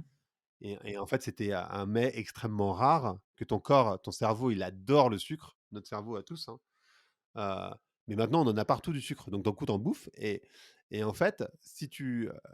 Enfin, du coup, ça génère de l'obésité. Il y a énormément de gens qui sont obèses. Alors, c'est pas, ça peut être aussi génétique, attention, Mmh. mais, Une bonne mais en fait, majorité quand même, c'est à cause il y a du plein de gens sucre. qui sont. Parce qu'en fait, c'est par rapport à ce qu'ils mangent. Tu vois, quand les gens ils se disent Tain, j'ai trop de poids, etc., ben, c'est parce qu'en fait, tu manges trop. Majoritairement, c'est pas une question de sport. Le sport, ça représente un tiers de ta perte de poids potentielle, mais en fait, c'est juste que tu manges trop. Et on mange trop, mais en fait, parce qu'on est dans une société d'hyperabondance, et en fait, il n'y a pas de secret, quoi. Et en fait, c'est juste parce que ton corps, et pourquoi tu manges trop? Parce que ton cerveau, la manière dont il fonctionne, c'est que potentiellement, tu pourrais manquer. Ton corps, comment il fonctionne, c'est qu'il stocke. Il stocke parce qu'il sait que demain, il peut y avoir une famine. Alors que, enfin, tu vois, toi et moi, tu es en Europe, moi aussi, il y a pas de famine. Enfin, tu vois, il y a pas de famine. Enfin, ça n'existe pas. Mais ton corps, parce qu'il a pas évolué en 150 000 ans ou peut évoluer, il sait qu'il peut y avoir une famine. Enfin, dans sa tête, en tout cas, enfin, dans sa tête, dans son mode de fonctionnement, il stocke parce que, tu vois, on ne sait pas.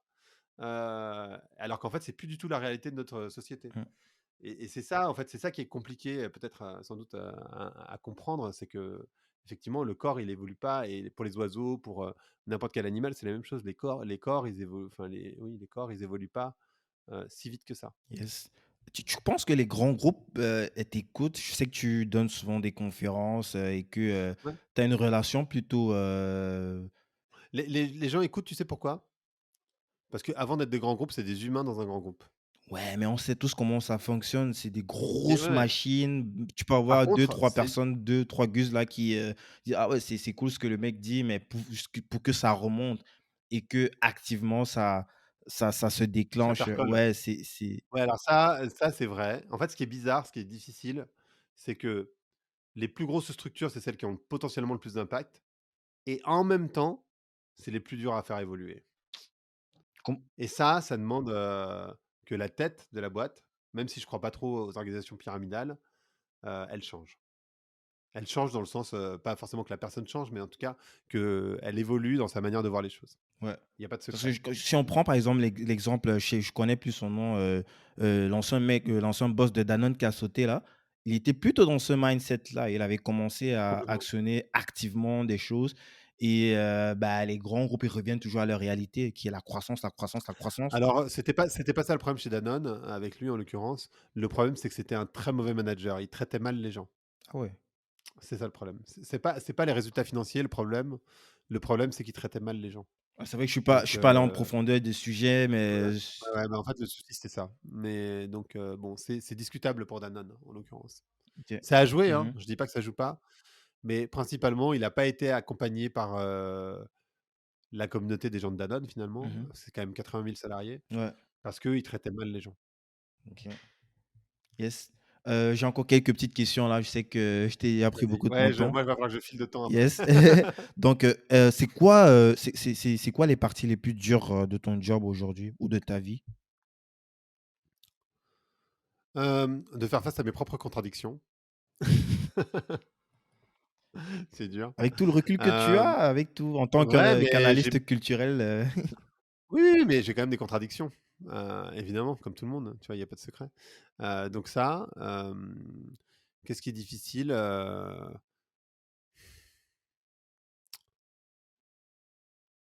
je il y a pas grand-chose de difficile. Je trouve qu'à partir du moment où tu comprends que quand tu testes des choses, ça peut réussir, à partir du moment où, oui, tu vois, tu peux te dire: «Bah, merde, comment je vais gagner de l'argent demain?» et ça, bon, ça, c'est vrai. Mais je dirais pas c'est difficile. Je dirais pas c'est difficile. Heu, donc qu'est-ce qui est dur? De se challenger sans doute, de se remettre en question, de repartir à zéro, de voilà. Je pense que ça, c'est le plus dur. comment est-ce que tu progresses? Par curiosité. La curiosité, c'est un atout incroyable. Parce qu'en fait, la curiosité fait que ça te rend humble, parce que tu sais pas. Enfin, tu vois, il y a cette phrase hyper connue, savoir qu'on ne sait pas, mais elle est vraiment vraie cette phrase. À partir du moment où tu es à l'humilité de savoir que tu sais pas, et que majoritairement tu ne sais pas, en fait, parce que tu peux pas tout savoir, ben, ça te rend humble et donc tu es pas en train d'affirmer des trucs à la con, et je pense que c'est la meilleure manière de faire d'évoluer, c'est d'écouter les autres, en fait. Tu apprends énormément des gens. Yes. Tu peux nous partager un de tes plus, grands regrets? Là, on va dans l'intime là. Hem, de pas avoir su ça plus tôt. Ah ouais, Le fait de pas avoir su plus tôt, que tout était possible. yes.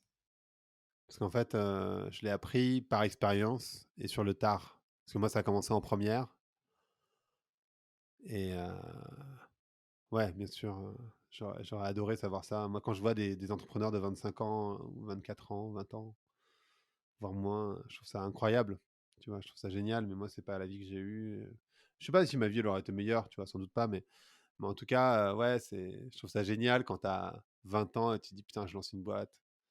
Moi, j'étais tellement dans des formatages différents, en train de courir dans ma roue. Tarot Heu, d'hamster. ouais, ouais, bien sûr. Donc C'est quoi ta plus grande fierté? ma plus grande fierté, c'est, ce que je fais aujourd'hui, c'est-à-dire, en fait, d'être dans le d'être fondamentalement et vraiment,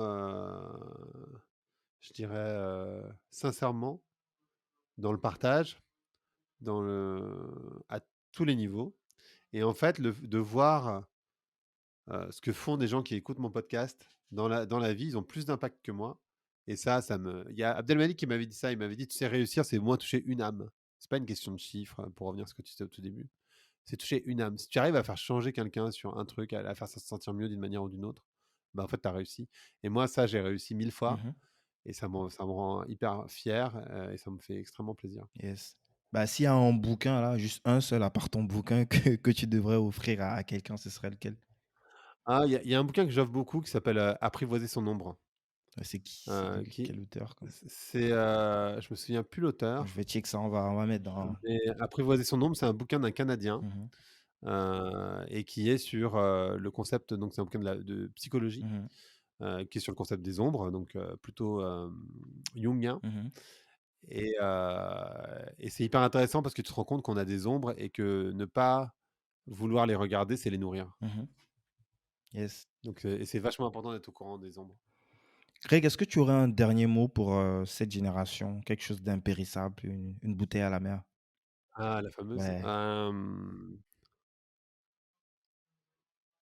vraiment ce que je disais tout à l'heure, en fait, on se sent toujours tout petit, mais tout est possible et en fait, c'est parce que tu vas avoir un geste, parce qu'on est des animaux sociaux, que tu peux changer le monde. C'est-à-dire que bien sûr, toi-même, tu peux pas enfin, il y a très peu de gens qui changent le monde et personne ne le fait jamais seul. Il y a des gens qui ont plus d'impact que d'autres, Mais par les gestes que tu fais au quotidien, la réalité, c'est que tu as un impact sur le monde. Parce qu'en fait, il y a des gens qui vont faire la même chose que toi, Mmh. par mimétisme. Et donc savoir que tout est possible et savoir aussi que tu as un impact, tu as un vrai impact sur le monde. Yes. On te contacte où, Greg? Sur Twitter, Instagram, LinkedIn et c'est toujours Greg from Paris, Yes. On va mettre les liens partout. en description. Greg from Pa c'est bizarre comme nom ça. Ouais, en fait, ça vient d'un vieux truc. En fait, ça vient d'un DJ qui s'appelait Dimitri from Paris, qui était à la mode quand moi j'étais jeune. Et en fait, quand j'ai créé mon compte Skype à l'époque, Mmh. Caramel aussi en 97, du coup, je l'ai appelé Greg from Paris. Et après, quand il a fallu ouvrir un compte sur un Twitter, non, quand j'ai ouvert mon blog à l'époque 2005, je l'ai appelé Greg from Paris.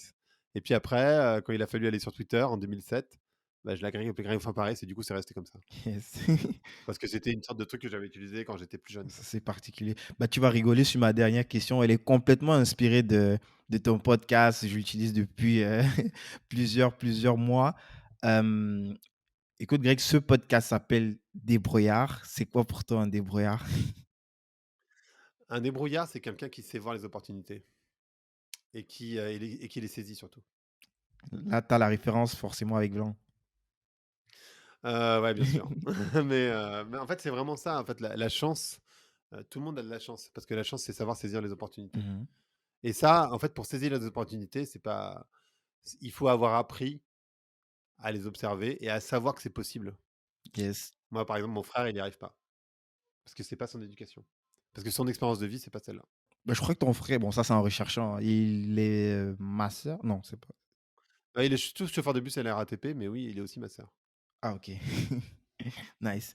Je sais pas où j'ai vu ça, mais je sais que je suis tombé sur. Non, mais il est ma sœur, ouais, ouais, bien sûr. Yes. Sur Instagram ou Bah, autre. je te remercie beaucoup. Merci Est-ce à que toi. tu me donnes encore 2 secondes? Il y a ce truc-là de Burning Man et c'est un truc. J'avais déjà écouté ça dans le podcast. Et tu as brossé aussi plusieurs pages là-dessus dans le bouquin. Est-ce que tu peux en parler juste 30 secondes avant qu'on.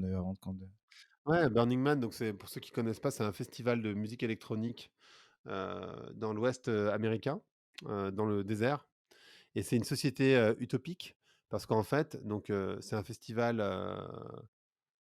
C'est pas hyper cher pour rentrer entre guillemets, ça coûte 500 € pour les 7 jours. Mhm. Mais en fait, c'est une société qui est en autonomie.